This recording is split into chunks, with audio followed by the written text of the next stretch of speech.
Porto de Honra. Uma hora de grandes conversas na Rádio Festival, com a jornalista Alexandra Pereira. É desde o passado dia 29 de maio o novo presidente da Associação de Comerciantes do Porto. Aos 33 anos sucede a Laura Rodrigues, comerciante que liderava a associação desde o ano de 2000.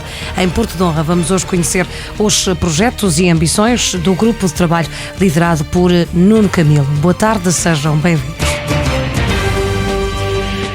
Porto de Honra. Boa tarde, Nuno Camilo. Muito obrigada por ter aceito este nosso convite e estar connosco em mais um Porto de Honra. As eleições para a Associação dos Comerciantes do Porto mostrou a vontade de mudança, já que Laura Rodrigues deixou o cargo ao fim de 9 anos. Mudança é mesmo a palavra de ordem? É. Acima de tudo, nós, com este grupo de trabalho, assumimos uma ruptura com o passado e tínhamos a convicção que esta era a altura ideal para fazer essa mudança. E esse foi o nosso slogan da nossa candidatura e na publicidade que nós distribuímos aos nossos associados, era vamos mudar, porque era necessário e era vital nesta altura fazer essa ruptura. O que é que diz nesta altura? Digamos que nós vemos, e a leitura que nós fazíamos em termos do grupo era que nós fomos 5 diretores que estivemos na anterior direção com a Dona Laura e percebíamos que a gestão que estava a ser feita não era a gestão que nos parecia a mais correta e a nível de projetos, de todo o tipo de situações que pudessem ser para promoção e fomentar o comércio de rua, não havia. Nós não víamos uma ideia, nós não víamos iniciativa e, acima de tudo, víamos uma série de situações que nós propunhamos em reuniões de direção e que democraticamente elas não eram votadas, aceites, mas depois não eram implementadas pela direção e pelos diretores executivos que lá estavam. E nesse sentido nós, na altura, fizemos essa ruptura e agora apresentamos este projeto completamente novo e com uma série de propostas e uma série de compromissos. Sentiram que para mudar tinha que ser pelas vossas próprias mãos? Claro. Se isso não fosse possível, ainda bem que existem as eleições como existiram. Nós na altura fizemos os procedimentos todos e mais alguns que eram os mais corretos, com pedido da Assembleia Geral Extraordinária, mas mesmo assim não houve condições, por assim dizer, e houve algumas situações menos desagradáveis e nós esperamos calmamente, fomos preparando o nosso trabalho, fomos juntando as pessoas, preparando as nossas ideias, apresentamos, fomos a votos e ganhamos com 52% dos votos. 52%? Qual foi a margem de vitória? 52%? 52%. Ora bem, os números indicavam que era uma vitória por 21 votos, não foi? 21 votos. Contava com a eleição? É assim, quem vai a jogo tem que estar preparado para tudo, não é? Isto é como uma final e nesse sentido nós estávamos, claro que tínhamos uma expectativa muito grande em ganhar, mas sabíamos que era muito difícil, não só porque a Dona Laura Rodrigues estava há muito tempo no poder, havia uma série de procedimentos existentes na instituição que eram usados e que nós não os tínhamos. Eu dou um pequeno exemplo, eu acho inacreditável como é que nós pedimos informação, nomeadamente a atualização das listas de sócios que iam fazendo o pagamento e não nos foi facultado, o que significava que nós não tínhamos informação precisa relativamente aos dados para as eleições. O caderno eleitoral tínhamos que ir consultá-lo no local, nunca nos foi facultado nenhuma base de dados para nós trabalharmos, mas nós com uma força de vontade muito grande e com um dinamismo ainda maior e com um grupo fantástico de pessoas conseguimos fazer o nosso trabalho no terreno e isso sortiu numa vitória que é, para mim e para aqueles que apoiaram esta candidatura, uma vitória muito confortante. Mas foi surpresa dentro da área, dentro do setor, entre os comerciantes? Sim, primeiro porque as pessoas olhavam para a Dona Laura como se eternizar no poder há muitos anos e dou um exemplo, nós neste momento uma das nossas pretensões é fazer uma revisão estatutária e fazer uma revisão estatutária primeiro para limitar os mandatos, porque temos a consciência que isto é fundamental para reorganizar a instituição, mas acima de tudo para revitalizá-la. porque nós, ao fazermos a limitação de mandatos, vamos fazer com que haja uma regeneração dos próprios órgãos sociais e de maneira a que hajam mais pessoas a envolver-se nos projetos. E depois queremos também fazer uma revisão estatutária no que diz respeito ao modelo de votação. O modelo de votação, eu percebo que existem alguns imperativos legislativos que obrigam de determinada maneira, mas se calhar é preciso fazer um estudo mais aprofundado e mudá-lo. Eu dou um exemplo. Se for uma sociedade em nome individual, a pessoa basta apresentar o bilhete de identidade e vota mediante a apresentação desse documento.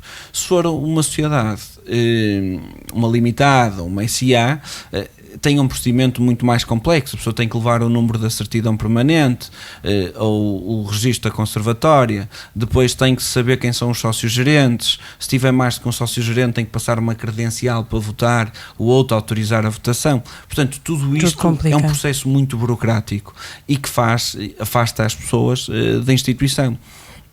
E também as pessoas estavam descrentes relativamente a esta candidatura da Dona Laura e acharam que esta era a altura para mudar e acertaram, por assim dizer. E já falamos de alguns pontos que são as vossas propostas que vocês propuseram em campanha, já lá vamos a elas. Eu estava a apreciar, o Nuno vem munido de alguma panóplia que eu penso que é material que fez parte da vossa campanha. Tem o seu trabalho, apesar de ser uma eleição limitada a uma associação com alvos limitados, deve ter o seu trabalho. Quanto tempo a preparar esta eleição, esta candidatura vá? Tudo se torna mais fácil quando temos envolvidas muitas pessoas. E isso eu não posso descurar. Existe aqui um misto de experiência e de juventude na nossa candidatura e foi com um grupo transversal de várias lojas, de várias pessoas de vários setores da área de comércio, mas acima de tudo aqui o tempo que demorou é um bocado subjetivo. Porquê? Porque nós, para já o grupo em si estava em sintonia nas ideias. Portanto, tornou-se muito mais fácil para chegarmos a um consenso nos pontos mais importantes e nos alicerces desta candidatura. E depois, com a vontade que nós tínhamos, nem se deu conta do tempo passar, por assim dizer. Mas o trabalho é essencialmente feito porta a porta. Sim, nós tivemos uma parte gráfica que foi o flyer e o nosso, na nossa carta de princípios, o programa de candidatura.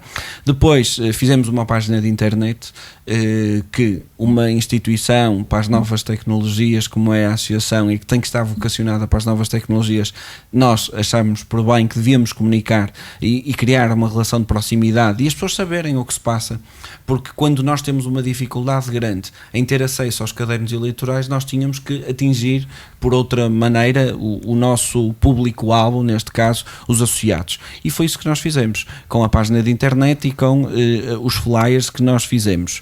Além disso, o porta a porta foi fundamental. O contacto pessoal com as pessoas, sentir os verdadeiros problemas, perceber que existe aqui, na minha opinião, uma situação que eu acho que é inadmissível, que é as pessoas quando falam em comércio só pensam na Baixa. E é completamente errado. Nós temos comércio em Campanhã, nós temos comércio em Costa Cabral, na Constituição, na Ariosa, nós temos comércio, sei lá, em muitas Matosinhos, porque nós, apesar de dizer Associação dos Comerciantes do Porto, nós temos associados em Lisboa, por exemplo, temos associados em Braga, temos associados em Viana do Castelo. É óbvio que são um setor muito específico, que é o setor do ramo da ourivesaria, mas temos associados e também temos que nos preocupar com eles, porque existem determinadas situações que nós não podemos, se calhar, fazer animação para 2 lojas em Viana do Castelo ou 3 em Lisboa, mas existem outras vantagens que eles podem usufruir e é isso que nós pretendemos. Isto porquê? Porque neste momento o custo-benefício que os associados têm é diminuto. Eu pergunto se recorda qual foi a última iniciativa que a Associação dos Comerciantes fez. Por certo que não se recorda. Se eu lhe perguntar qual foi a última revista ou mesmo uma newsletter que a Associação mandou aos associados, as pessoas não se recordam, não sabem. Portanto, os associados pagavam uma cota, usufruíam de um ou outro serviço, nomeadamente o serviço médico ou do gabinete jurídico, mas limitava-se a isto.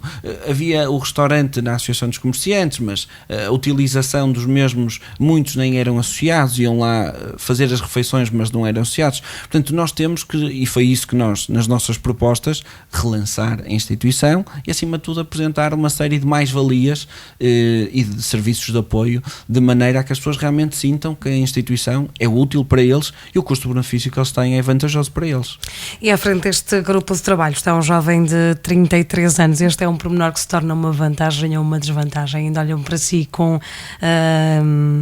medo de alguma inexperiência? Não. Eu se calhar era capaz de lhe dizer o seguinte: se eu fosse jogador de futebol e se fosse novo era um fenómeno, não é? Mas por ser novo em termos de idade não significa que isso não tenha já experiência de vida. E também lhe posso dizer de outra maneira, que é, isso da idade é subjetivo, porque nós às vezes vemos pessoas que no bilhete de identidade têm 50 e 60 anos e têm um espírito muito jovem e têm um dinamismo muito grande. Portanto, eu acho que existe aqui se calhar um contrassenso. Já tenho alguma experiência, é óbvio que sou novo, ainda tenho muito que aprender, mas com este misto de juventude e de experiência que o grupo tem, existem estes equilíbrios, e quando existe uma mudança, a mudança também tem que ser com juventude, e foi essa a grande aposta que as pessoas também fizeram, porque disseram, e muitas das pessoas com quem nós fomos falando ao longo da nossa candidatura, as pessoas foram dizendo, não, realmente nós temos é que apostar em sangue novo, em pessoas novas, completamente cortar com o passado. E apresentou um projeto arrojado. É possível cumprir todos os projetos apresentados? Isto de uma forma geral, nós vamos vê-los alguns em pormenor, mas de uma forma geral, todos os projetos que foram apresentados, é possível pô-los na prática? É. Digamos que existem aqui situações que não dependem só de nós, por exemplo, a questão da revisão da lei dos saldos, a questão dos pagamentos no que diz respeito aos multibancos, as comissões, os benefícios fiscais. É óbvio que isto não depende só de nós. Isto depende de entidades governativas, de entidades bancárias, mas nós iremos, junto delas, apresentar propostas, fazer como eu costumo dizer, uma crítica construtiva e apresentar os argumentos mais que plausíveis para realmente sensibilizar as pessoas para a mudança que é necessária numa conjuntura que nós estamos tão difícil. Era todo importante realmente as pessoas ouvirem os comerciantes e, neste caso, não é só ouvir os comerciantes. Se nós formos uma instituição credível e apresentarmos uma proposta séria, por certo que vamos conseguir demover muitas situações do passado que antes não aconteciam. E prova disso eu dou um pequeno exemplo. E existem instituições da cidade que, pelo aquilo que eu sabia a nível da comunicação social, estavam de relações cortadas, por assim dizer, ou não tinham qualquer contacto com a Associação dos Comerciantes, e neste momento as felicitações que nós fomos recebendo ao longo desta semana, nota-se uma abertura grande para o diálogo e para uma abertura para, além do diálogo, uma abertura para uma junção de esforços de maneira a ajudar entre todos e a promover todas as instituições para um futuro melhor. E referiu nesta resposta precisamente a conjuntura. As dificuldades conjunturais não vão perturbar a vossa linha de atuação? Ou seja, não há aqui coisas que por muito que sejam possíveis, quando tocar a parcerias, quando tocar a terceiros, não vem a desculpa da crise? Sabe que nós, por exemplo, se nós em chinês escrevermos crise, são dois caracteres. Um é perigo e outro é oportunidade. E numa situação destas, eu acho que é mais oportunidade do que de crise, porque eu percebo que a conjuntura é difícil, é verdade, sim senhora, mas só com tecendo novos caminhos e preenchendo lacunas e, acima de tudo, vendo novos horizontes, é que nós conseguimos realmente promover e, acima de tudo, criar uma oportunidade. E é isso que nós vamos fazer, de certeza. E o comércio está mesmo em crise? Ou a crise só se aplica ao chamado comércio de rua e ao tradicional? É sim, o comércio está em crise. Diz-me que o comércio está em crise. Nós podemos ver isso em duas perspectivas. Primeiro, realmente o consumo diminuiu, a taxa de desemprego aumentou, existem outros problemas sociais que têm agravado de uma forma transversal o consumo a nível mundial. Mas eu, por parte dos comerciantes, e é isto que é importante nós salientarmos, vejo uma grande vontade de dar a volta por cima. Isto porque, se nós passearmos pelo Porto, se passearmos por outras zonas onde nós temos associados, e eu, como deve imaginar, visitei muitos, e visitei lojas que eu próprio não pensei que tivessem com esta dinâmica, e vi pessoas que fizeram investimentos. Nós, quando vamos às ruas, vemos lojas do comércio de rua, de pessoas que fazem investimentos avultados. Investimento na qualidade, no que diz respeito aos produtos que apresentam, investimentos a nível de infraestruturas, investimentos a nível dos sistemas informáticos, de terem informação, investimentos a nível de divulgação e promoção da própria loja. Portanto, os comerciantes têm consciência dessa dificuldade ou dessa adversidade, mas em contrapartida nós vemos que existe realmente o dar a cara à luta e irem até à última consequência, e é isso que tem que ser feito. E é assim, os comerciantes têm uma grande vantagem, é que são umas pessoas muito experientes, por norma. E se nós virmos o tecido a nível de faixa etária dos comerciantes, nós vemos que existem de tudo, mas muitos deles já passaram grandes dificuldades desde 25 de Abril até os dias de hoje. Portanto, já têm ali um arcabouço e uma estrutura mental de resistência, porque é muito difícil estar com uma porta aberta. Não é nada, não é? Que realmente passamos. Sim, mas é muito difícil estar com uma porta aberta um dia inteiro e não entrar um único cliente. Isso pode-se repetir 1 e 2 dias, mas ao terceiro dia é capaz de entrar 10 clientes e às vezes ter dificuldade em responder a todos, não é? Mas é isto que eu acho, e esta estrutura mental que os comerciantes têm de resistência e de persistência, que é muito importante, e agora mais do que nunca vai ter que ser uma exigência para se ingrarmos todos no comércio. E os grandes centros comerciais são ou não o bicho-papão do comércio tradicional?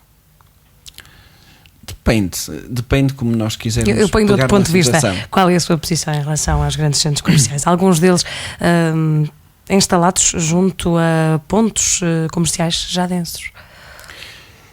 Eu acho e tenho esta convicção, que é a seguinte: os centros comerciais têm alguns confortos, temos que admiti-los.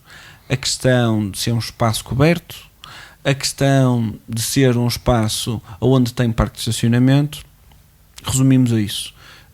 Segurança, pouco mais. Mas vamos ver a questão de maneira diferente. Comércio de rua. Nós temos milhentas lojas, todas elas com produtos diversificados. Não são determinadas lojas específicas, lojas âncoras, que nós vamos a um centro comercial, vamos ao outro e elas estão todas lá. Nós na rua conseguimos passar e ver muitos produtos totalmente diferentes. Depois temos uma coisa que eu acho fantástica, que é o atendimento personalizado. É muito bom nós entrarmos numa loja, saberem o nosso nome, muitas vezes, aquele cliente que vai lá com alguma assiduidade, saber aquilo que nós pretendemos, até nos avisarem quando há produtos novos que saem e que sabem que nós consumimos aquele tipo de produtos. Eu posso dar exemplos, lojas de roupa que, olha, veio a nova coleção, a senhora passa por cá, temos produtos novos, aquele vestido preto que em tempos me falou, se calhar está aqui. Ou uma loja de CDs, olha, saiu a nova versão da música X, portanto passe cá. Ou uma loja de antiguidades, ou uma loja de relógios, sei lá, tantas lojas que há por aí. Portanto, nós conseguimos dar esta proximidade ao cliente. Não tratamos o cliente como se fosse mais um. Não. É um cliente 1 a 1. E depois temos as outras questões. Por exemplo, para os que fumam, temos a vantagem que podem fumar, que não têm que sair dos centros comerciais para vir para a porta, não é? Portanto, podem estar na rua, passear, e podem fumar calmamente, serenamente. Em questões de segurança, neste momento existe um projeto para a Baixa do Porto, nomeadamente na zona da Ribeira, da videovigilância. Nós vamos falar com a Associação da Zona Histórica do Porto e temos a pretensão de realmente de tentar criar que esse projeto seja transversal e criar um sentimento de maior segurança àqueles que andam na rua e que fazem compras não só no comércio tradicional. Mas estipulou-me aqui... no geral, as vantagens e as desvantagens dos shoppings versus comércio tradicional e comércio de rua. As últimas notícias falam em mais de uma dezena de shoppings para inaugurar este ano no Distrito do Porto. São ou não números que podem perturbar um bocadinho a atividade dos comerciantes? Vamos perceber o seguinte: eles têm uma estrutura muito pesada. Há mercado para todos, é isso que quer dizer? Essa é a primeira questão. Eles têm uma estrutura muito pesada, não é? Porque têm que fazer a amortização do investimento e não são investimentos pequenos. Depois têm a tal estrutura mensal que tem que ser paga. Portanto, eu não sei até que ponto existe mercado para todos esses centros comerciais. E nós podemos ver. Eu não gostava de elencar nomes, mas por certo que se recorda comigo, e os ouvintes também devem recordar, quantos centros comerciais é que nós temos aqui na zona do Porto. E que nós vamos lá e tem a meia dúzia de lojas e depois tem muitas outras que diz brevemente abre uma loja, mas o brevemente já está há 1 ano ou já está há 2 e não é preciso sair muito do centro do Porto onde nós conseguimos ver isso. Portanto, eu não sei se realmente continua a ser vantajoso ir para os centros comerciais, e posso lhe dizer que tenho associados com quem foi falando, eu também e os outros colegas, e que o sentimento deles era: eu tive uma loja, tenho uma loja de rua, também tenho uma loja num centro comercial, mas vou fechar a de centro comercial, porque depois existem os consumos que eles fazem, têm que pagar uma comissão. A dependência é maior, portanto, é uma estrutura muito pesada e o benefício que eles têm, lá está, aquele custo-benefício que têm é diminuto para as preocupações que têm, não é? E para a rentabilidade que vão usufruir daí. Portanto, o comércio de rua continua a ter muitas mais vantagens e continua a ser muito melhor.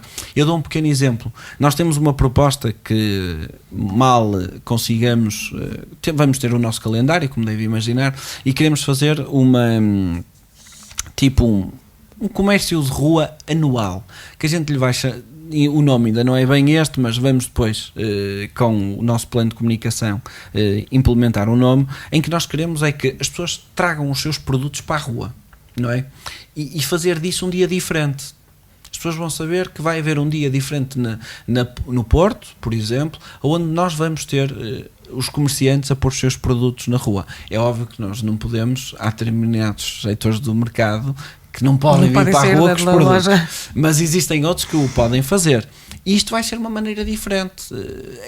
Ao fim e ao cabo é quase uma feira, não é? Do comércio de rua. Isto, para mim, não se pode fazer num centro comercial, não é? E esta interatividade que nós vamos tendo também é muito importante. Há pouco não falava-me de quando se entra numa loja de comércio de rua, o atendimento personalizado, o conhecer as pessoas, fazendo o paralelo de que atualmente as pessoas que moram no mesmo prédio não se conhecem. Estão os portugueses ainda de facto interessados neste atendimento personalizado, ou cada vez vivem mais virados para eles próprios? E também isso se nota no comércio tradicional? Eu vejo que existem muitas... Eu falo por mim, não é? E por aquilo que vou conhecendo da realidade na qual estou inserida, e vejo muitas pessoas onde existe um trato de proximidade com os clientes, porque a pessoa depois vai criando um vínculo, um relacionamento mais próximo. Apesar de nós acharmos que nos dias de hoje nós temos realmente essa realidade, mas o comércio está-se a adaptar a isso. Eu dou-lhe um exemplo. Eu visitei uma mercearia, não vou fazer publicidade, mas visitei uma mercearia na cidade em que o senhor abre às 5 da tarde e fecha às 11 da noite. Eu perguntei-lhe porquê. Uma mercearia, uma pessoa que tem mais de 45 anos, que à partida já muitos destes senhores, a gente pensa, está formatado, abre às 9, fecha ao 12:30, abre às 2 e fecha às 7. Ele, não, eu abro às 5 e fecho às 11. E eu perguntei-lhe porquê. Ele dizia-me, sabe, aquilo de manhã o que é que me acontece? Eu vou comprar os produtos fresquinhos para a minha mercearia. As pessoas andam na azáfama para levar os filhos ao colégio. E eu depois, às 5 horas ou às 4 e tal, quando abro a loja, tenho as coisinhas direitas, as pessoas vão passando aqui, e quando estão a ir para casa, às 7:30, 8, ou muitos que saem às 9 dos serviços, passam aqui e levam os seus produtos. Eu já sei muito o que eles querem, o que eles precisam, já está quase pronto. E é esta a adaptação que nós temos que fazer. Nós víamos que antes a Baixa, por exemplo, que é a zona onde isto se incidia mais, a questão do comércio está fechado ao sábado à tarde. Nós hoje passamos na Rua Santa Catarina e vemos que está a Rua Santa Catarina durante os sábados à tarde repleta de pessoas. Por exemplo, vemos a Rua 31 de Janeiro, vemos Chá da Bandeira, vemos Sudefeita. Portanto, existe aqui uma mudança grande. Agora, é óbvio que isto é um processo que não se faz num mandato de 3 anos, nem é um processo que se faz em 5 anos, se calhar demora 10 anos para criar esta mentalidade e esta dinâmica nos comerciantes. mas por certo que eles são, e essa é a realidade em que nós estamos inseridos, estão com vontade dessa mudança e de certeza que vão aceitar o desafio. E ainda bem que fala em mudança. Tantas propostas que quem estiver interessado pode visitar no site. Eu penso que tem ligação direta pelo site da Associação de Comerciantes do Porto. Não tem, não é que eu andei a investir? Não. Nós temos o nosso site da candidatura, ainda não o tiramos do ar, por assim dizer. Porquê? Porque nós, quando fizemos a nossa candidatura, nós queríamos que os comerciantes, acima de tudo, tivessem a consciência que nós fazíamos um compromisso com eles por escrito. E assumimos esse compromisso por escrito, quer na nossa carta de princípios, quer no programa de candidatura. Porque achávamos que era um tanto ou quanto vazio só distribuir um panfleto que ainda por cima chegou atrasado, não por culpa nossa, mas porque houve uma série de burocracias no processo eleitoral e que atrasaram o envio do mesmo prospecto, e nós também, francamente lhe digo, não tínhamos garantia se chegasse a toda a gente. Portanto, o tal site de internet, e não só, num país e num mundo tão global, onde a internet é fundamental, era uma lacuna muito grande se a nossa candidatura não tivesse um site. Claro, e assim quem estiver interessado pode ainda então visitar o site para ver as propostas, que são muitas, e eu pergunto, tantas que ainda não tinham sido esquematizadas, porque é que em sua opinião não foram, ou melhor, se não foram tomadas estas medidas até agora, o que é que o leva a pensar que agora será possível? Houve apenas falta de vontade, é isso? Eu diria o seguinte: nós, quando há bocado falávamos na revisão dos estatutos, punhamos a limitação de mandatos. E a limitação de mandatos tem a lógica de regenerar, mas também tem outra lógica, que é quebrar com a apatia. Porque quando uma pessoa está no poder durante muito tempo, já não tem poder de iniciativa, já não tem imaginação e vai criando comodismos. E foi isso que nós quisemos mudar. E ao queremos mudar isso, nós dissemos, nós achamos que estes são os problemas essenciais que nós podemos ajudar a colmatar lacunas no comércio tradicional ou no comércio de rua. Portanto, nós vamos apresentar uma proposta. É óbvio que havia pessoas que me disseram, é muita coisa. Não é? Com dinamismo, com o tal grupo e com a vontade e o querer que nós temos, nós conseguimos implementar isto. É importante salientar que o mandato são de 3 anos. O que dá no primeiro ano até meio ano para reorganizar os serviços. Eu dou-lhe exemplos. Por exemplo, no primeiro dia em que nós tomamos posse, na sexta passada, eram 4:30 da manhã, no sábado tive logo uma reunião com o departamento financeiro da instituição e com a tesoureira para vermos o ponto da situação, e na segunda-feira, quando é preciso mandar comprar material, por exemplo, material de escritório, eu perguntei a requisição. Uma instituição como aquelas que não tem uma requisição para mandar fazer compras, eu pergunto-lhe quanto tempo é que nós vamos demorar a reorganizar os serviços, a implementar procedimentos, a implementar regras, mas acima de tudo as pessoas habituarem-se, que agora não é de boca, não, tem que ficar registado. Tem que haver as tais regras que eu falava há bocado. Isto é um pequeno exemplo da forma que está desorganizada. Portanto, nós temos aqui 2 paralelos, não é? Temos um paralelo no qual nós temos que reorganizar os serviços, não é? E os serviços estão desorganizados única e exclusivamente por quem liderava, não é por culpa dos serviços, não é? Porque os serviços, de certeza, que fazem aquilo que lhes mandam, ou aquilo que eles não vão fazer por livre vontade, de chegar lá e dizer, vamos mandar uma carta aos associados, ou vamos fazer uma requisição. Não. Quem está na direção, neste caso da Associação dos Comerciantes, é que tem a responsabilidade de organizar os serviços e modelá-los. E depois, em contrapartida, do outro lado, nós temos que fazer e assumirmos esse compromisso com os associados e temos que o cumprir.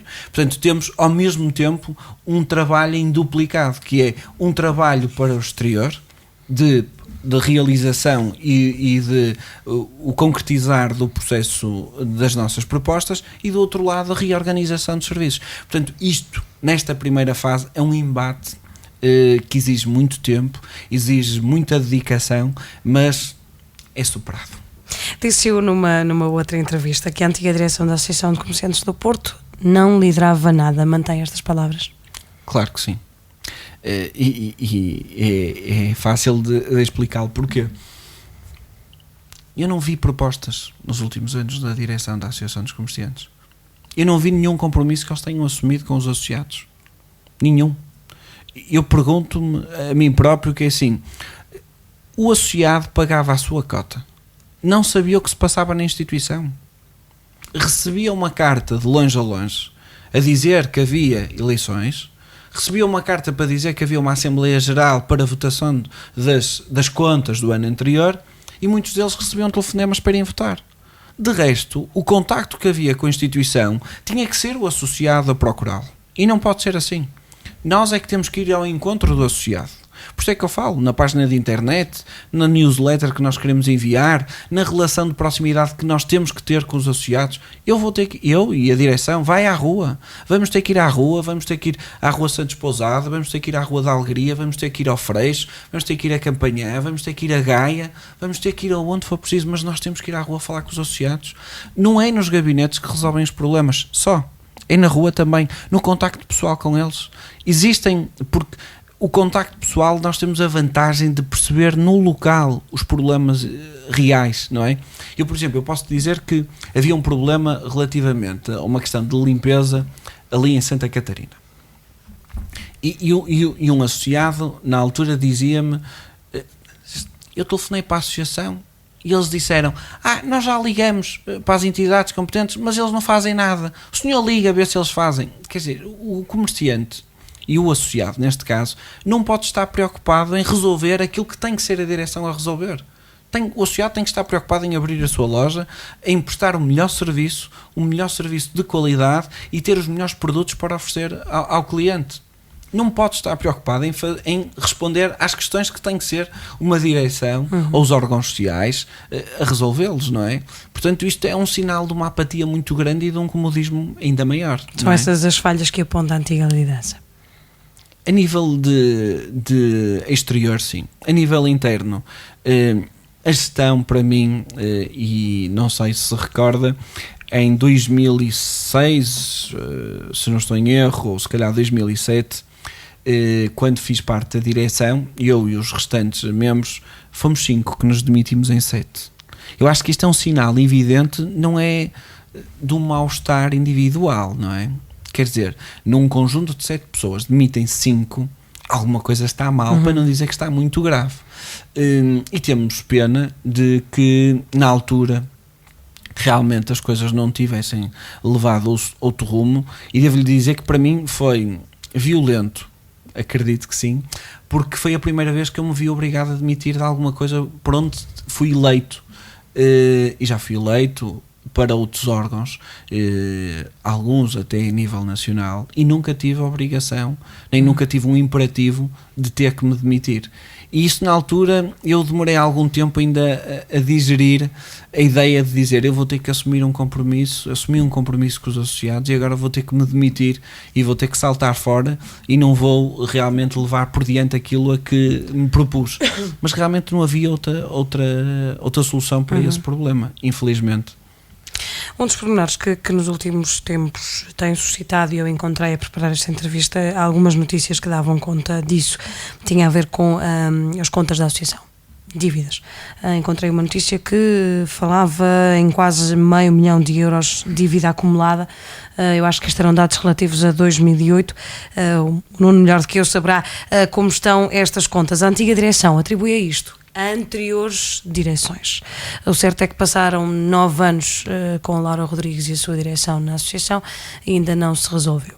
Serão precisos outros tantos para se resolver isto?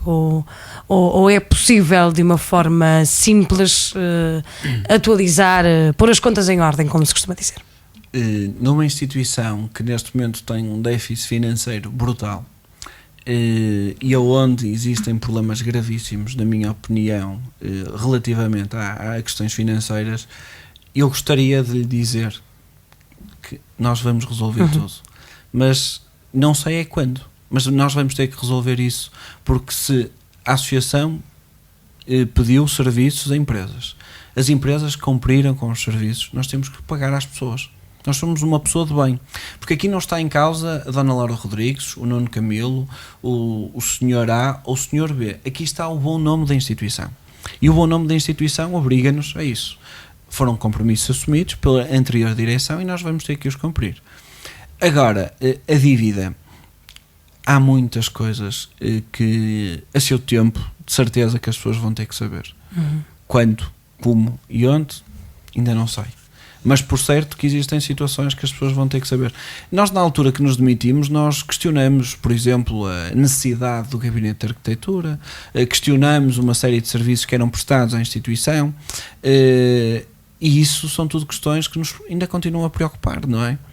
Por exemplo, nós neste momento temos em relação ao comércio vivo um buraco mensal relativamente aos custos de manutenção do Batalha.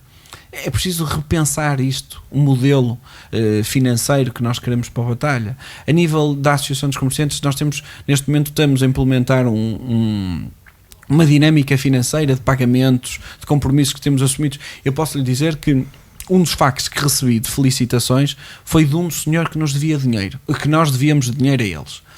E o senhor, no fax, foi muito simpático.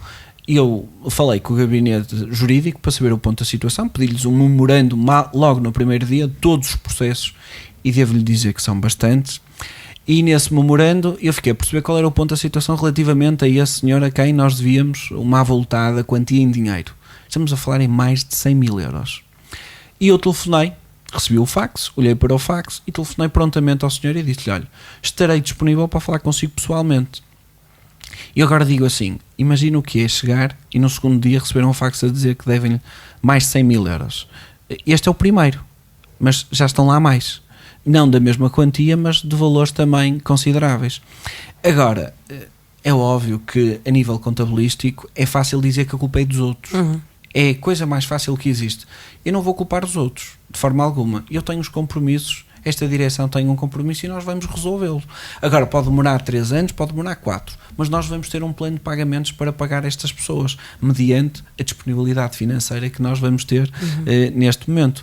A reestruturação que nós queremos implementar na instituição vai-nos obrigar a fazer cortes. Já começamos a fazer alguns cortes e vamos sensibilizar todos aqueles que trabalham connosco a aceitarem o desafio de fazerem alguns cortes, e existem neste momento condições para que esses cortes no futuro próximo possam realmente fazer iniciativas. Agora, imagina o que é nós termos um programa de candidatura que é, como disse há bocado, um programa extenso, não termos dinheiro e termos que pagar dívidas. Eu agora pergunto como é que se executa isto, mas nós vamos executá-lo sem defraudar as expectativas dos associados e daqueles que acreditaram no nosso projeto, e que não são só os associados, porque nós aqui também temos um conselho consultivo da sociedade civil, pessoas que assumiram um compromisso connosco, e essas pessoas nós não as vamos defraudar em termos de expectativas. Se calhar, em vez de fazer uma iniciativa que queríamos uma determinada dimensão, vamos ter que reduzir os custos e vamos fazê-la um bocadinho menor, mas vamos fazê-la e vamos cumprir. Nuno, analisando as vossas muitas propostas, retive 2 pontos em particular: reabilitação e adaptação. Os comerciantes precisam de olhar com outros olhos, quer para as novas tecnologias, quer para os novos ritmos urbanos, e até há pouco citava o caso do senhor da mercearia. Vai haver um portal de compra, já me falou das feiras, e vai também haver cursos de formação. Fale-me um pouco sobre estas medidas que vão abranger diretamente os comerciantes. Cursos de formação, por exemplo, podemos começar por essa questão. Nós, relativamente aos cursos de formação... É uma falha que vocês sentem dentro do setor? Sim, eu dou um exemplo. Eu, esta semana, quarta-feira, começou o curso de inglês e quinta-feira começou o curso de ciências informáticas. E eu disse eu, sim senhora, vai começar, eu quero ir lá dar as boas-vindas aos associados e felicitá-los. E é realmente felicitar esta coragem das pessoas.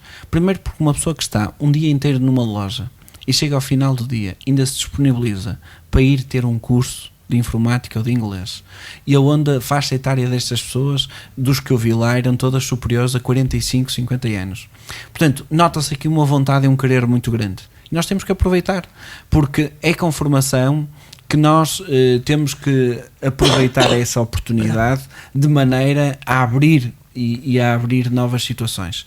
E, por exemplo, no inglês, Muitas vezes nós temos agora, por exemplo, a questão do aeroporto Francisco Sá Carneiro, em que temos as low costs a aterrarem aí. Espero que a administração seja autónoma em relação ao aeroporto de Lisboa e aos outros aeroportos, de maneira que nós tenhamos mais voos a aterrar cá no Porto. Isso era um sinal que iria movimentar muito mais turistas, ia ser muito mais vantajoso para todos, para os serviços, para o comércio. E depois é o seguinte: se entra um turista numa loja, como é que a pessoa vai dialogar com ela? Não é?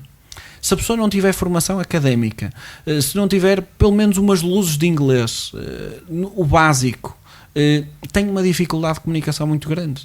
Quer dizer, pode-se perder ali um negócio. Não é?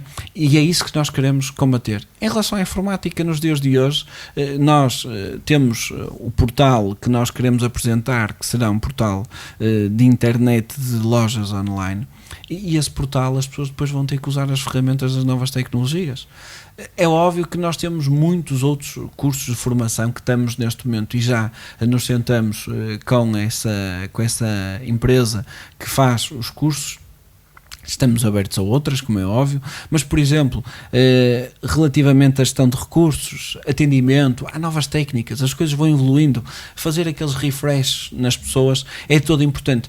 E isso é, nos dias de hoje, mais um adjuvante para o comerciante poder competir e ser cada vez melhor e prestar cada vez um melhor serviço. Uhum.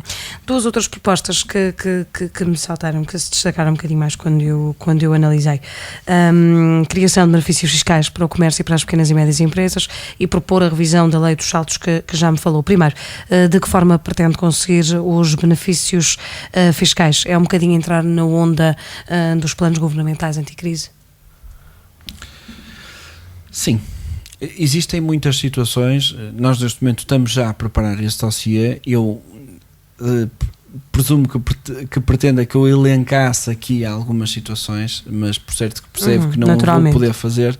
Mas aquilo que nós pretendemos, acima de tudo, é que o comerciante tem que ser beneficiado. Tem que ser beneficiado, porque nós vemos uma situação. Eu dou-lhe um exemplo. Nós temos uma intempérie. O que é que acontece? Nós temos uma intempérie na cidade e vemos os agricultores a terem um subsídio de risco. Mas nós temos obras na cidade e nós não vemos nenhum subsídio de risco para os comerciantes. Nós vemos lojas que fecharam, por exemplo, com a questão do Porto 2001, em que a cidade ficou de costas voltadas para o comércio, obras que intermináveis em termos de tempo e de consumição para os comerciantes.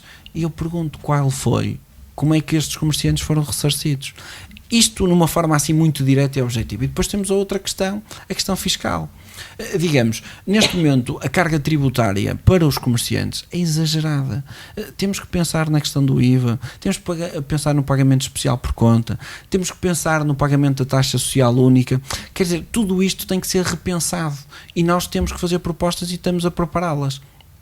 Agora, é óbvio que temos consciência que nós vamos ser mais uns num contexto e num tecido associativo, mas vamos ter a nossa postura e vamos apresentar os nossos projetos às entidades competentes e por certo que elas vão nos ouvir e espero que decidam da melhor maneira a bem do comércio, porque o comércio estando forte é determinante para o desenvolvimento do país, porque é a classe média muitas vezes que é o motor da economia.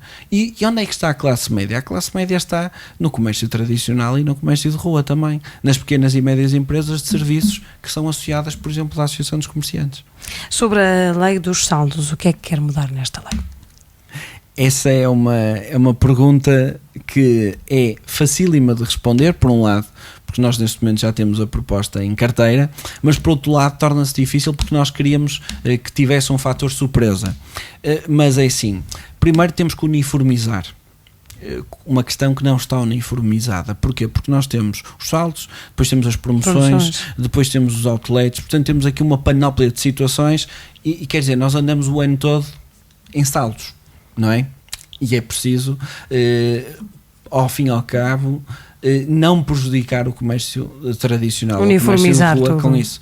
Portanto, aí é uma questão que nós achamos que tem que haver aqui uma uniformidade, sob pena de realmente, porque as taxas de lucro ou as comissões de lucro que têm os comerciantes deixam de existir, porque nós depois temos o outlet ao lado, depois temos o outlet no Dragão, em vários sítios, depois temos as promoções, depois temos os saldos. Portanto, isto tudo faz com que os preços baixem e mesmo assim seja prejudicial para os comerciantes.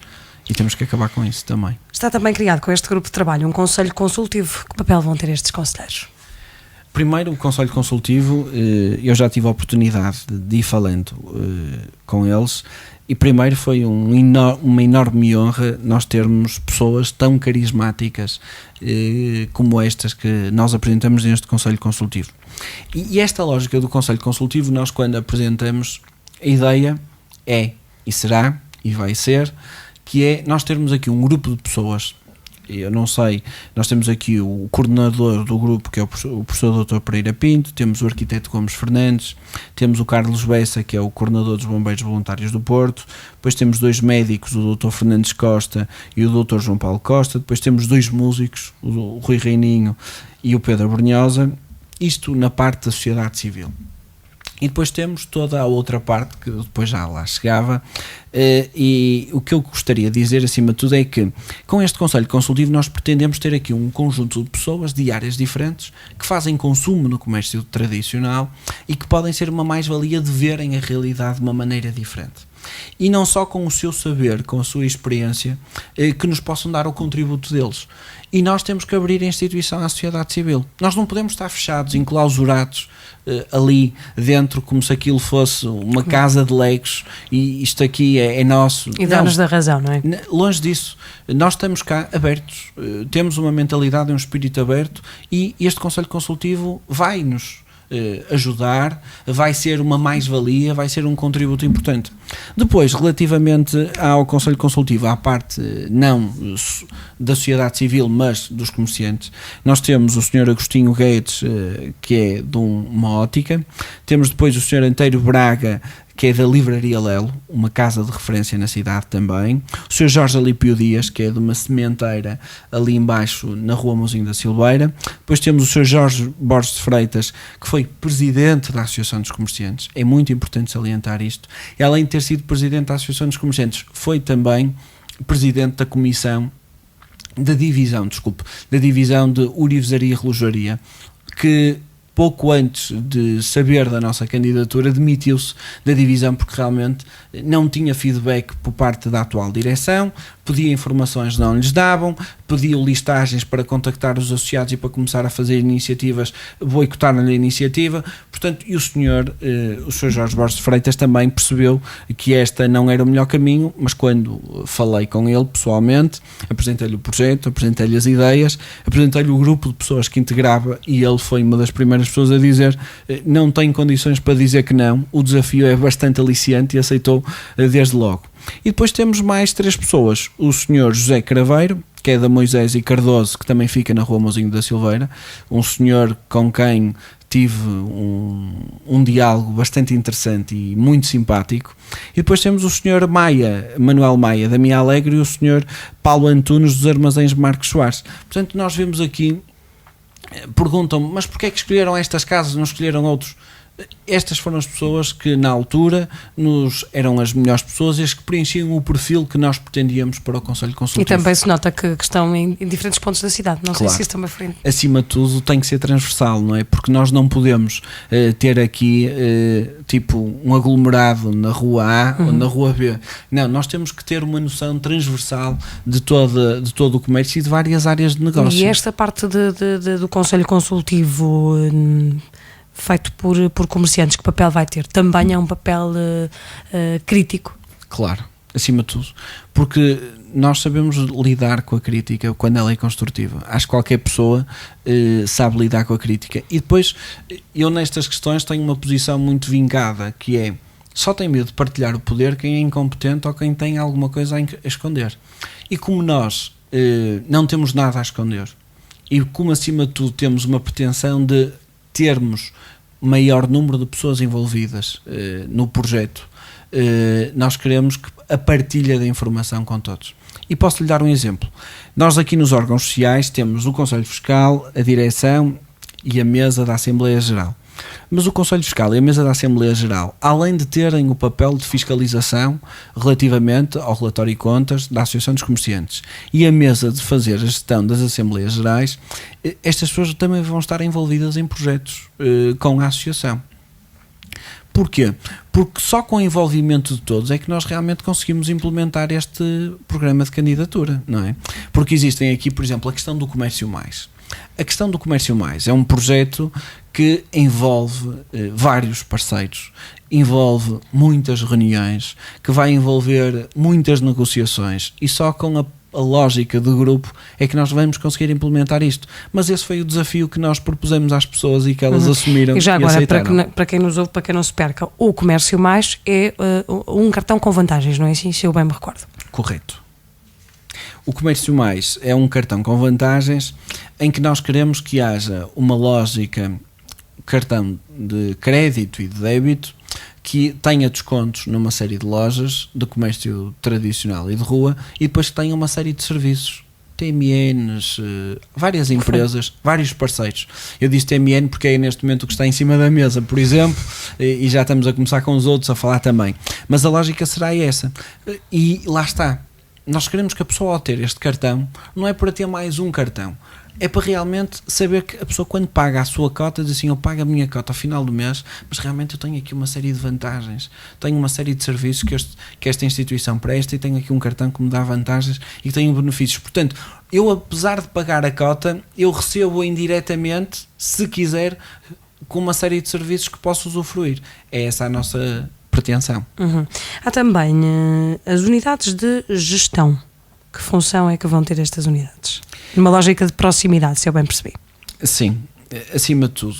Nós com estas unidades de gestão, nós queremos criar uma relação de proximidade com o associado e estarmos mais inteirados, porque existem problemas que são específicos de determinadas áreas de comércio.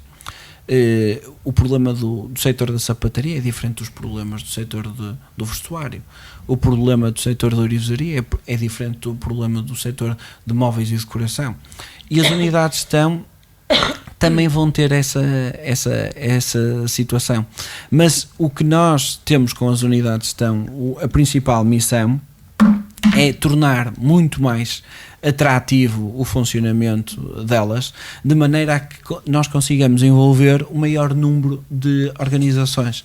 E quando digo organizações, digo envolver os bombeiros na lógica da proteção civil, e digo envolver a Polícia Municipal, a Polícia de Segurança Pública, o Governo Civil, a Câmara Municipal, todas as entidades que nos pareçam e que sejam úteis, por exemplo, a questão do metro, os STCP, portanto, envolver aqui uma série de instituições, de maneira a que nós consigamos todos nos sentar à mesma mesa e consigamos delinear um projeto de parceria, ao fim e ao cabo, de vermos onde é que existem problemas e ter ali uma fonte que seja capaz de unificar e conseguir resolver algumas situações, porque só sentados todos à mesma mesa muitas vezes desenvolve-se e anda-se horas do que andar de reunião em reunião, porque depois não se perde tempo, mas nas unidades estão ganha-se muito mais. Nuno, nesta altura os comerciantes também têm que apoiar a reabilitação da cidade. É imperativo também apostar num trabalho numa altura em que se fala de desertificação do centro da cidade, dos centros históricos, até não é um caso do Porto, é um caso em geral do país e das grandes cidades. Também é imperativo apoiar a reabilitação. Claro que sim. E nós vemos que os comerciantes, eu no início desta peça dizia que os comerciantes têm feito investimentos na reabilitação das suas próprias lojas, não só a nível de infraestruturas, como noutro tipo de situações. E o que tem acontecido é que eu vejo que existem comerciantes neste momento, por exemplo, na Baixa do Porto, que estão a adquirir o prédio, por assim dizer, e estão a fazer obras. É óbvio que neste momento não é de um dia para o outro, claro, que essa reabilitação se vê, mas têm consciência que os comerciantes estão empenhados nisso e têm vontade, porque só assim, melhorando o tecido urbanístico da cidade, é que o comércio também tem vantagens e é onde é atrativo para as pessoas, porque se nós tivermos uma rua suja, se nós tivermos uma rua insegura, se tivermos uma rua escura, se tivermos uma rua sem condições e sem os passeios estragados, em que para estacionar é difícil, nós temos aqui uma dificuldade muito grande e os comerciantes têm essa consciência que a reabilitação é fundamental e eles neste momento já nos têm dado alguns alertas, o que é sempre bom. Nuno, e vem aí, bem sei que se calhar ao fim de uma semana não está nada programado, mas vem aí o verão e a época das festas na cidade. Há já alguma iniciativa prevista para esta época festiva? Já temos uma reunião agendada com a Porto Lazer para tratarmos desse assunto. Agora é óbvio que a associação vai ser parceira. Vai ser parceira, na minha opinião, porque só desta maneira é que nós conseguimos ser uma voz ativa e termos esta proatividade. Não é esperar que eles venham ter ao nosso encontro. Nós é que temos que ir ao encontro das instituições, dizer que mudamos, dizer que somos diferentes, mas acima de tudo dizer que estamos abertos e estamos disponíveis para trabalhar. Nuno, e estamos praticamente a chegar ao fim desta nossa conversa. Não queria, no entanto, fechar este programa sem lhe perguntar, enquanto comerciante, que também o é. 2009 já vai a meio, mas vai-se saldar como sendo um ano difícil. Depende, porque se nós formos vendo o que a comunicação social vai dizendo, nós já vimos muitos políticos, muitos economistas, quer dizer, não é transversal a opinião relativamente a quando esta situação vai ser ultrapassada. Agora, a melhor altura do ano é o verão, muito, e depois a outra é o Natal também. Portanto, eu acho que o Natal ainda vai ser um bom São João, por assim dizer, e vai compensar, porque os primeiros 2 meses do ano são sempre muito difíceis, porque as pessoas fizeram um consumo muito grande no Natal e, portanto, janeiro e fevereiro é difícil, mas depois começa aos bocadinhos e lá vai ao seu bom porto. Espero que seja. Nuno, muito obrigada. Nuno Camilo, por ter estado connosco. Chega ao fim mais um Porto de Honra. Hoje tivemos então a conversa com o Nuno Camilo, novo presidente da Associação de Comerciantes do Porto. Para a semana regressamos com mais um convidado. Até lá, tenham um bom domingo e uma boa semana. Porto de Honra.